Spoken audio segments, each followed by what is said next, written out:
Fiesta, a todo color, a todo sonido. Elementos esenciales en un partido de básquetbol colegial. El ambiente con el ruido se mezclan para crear una atmósfera de competencia.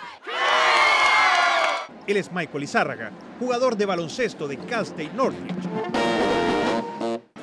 Sus compañeros de equipo viven el juego de esta manera.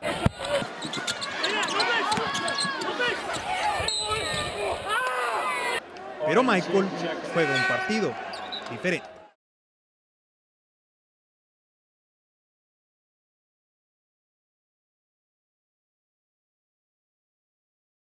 Él es sordomudo, pero esta discapacidad no ha representado ningún obstáculo para jugar su deporte favorito. Llegar hasta aquí no fue fácil.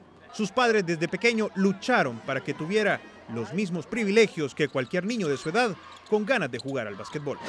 Nunca él pensado que por qué ni nada, él siguió para adelante y nosotros siempre lo hemos apoyado a que digan, sabes, yo puedo hacer lo que quiera hacer yo. El esfuerzo dio su fruto y a pesar de estas discapacidades, Michael juega a un gran nivel.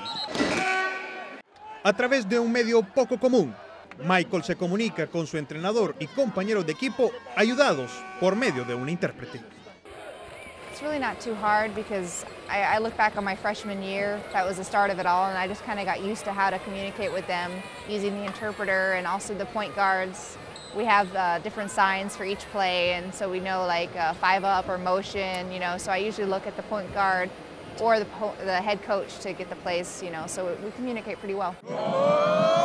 Este es su último año de universidad y como todo atleta, llegar al profesionalismo es una de sus metas. ¿Acaso el llegar a la NBA es el próximo reto?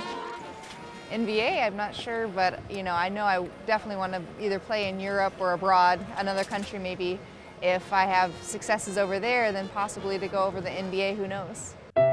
Aunque Michael Lizárraga carece del sentido auditivo y del habla, y sus partidos no tienen sonido alguno, él nos da un gran ejemplo de superación personal y nos recuerda aquella famosa frase que dice, sí se puede.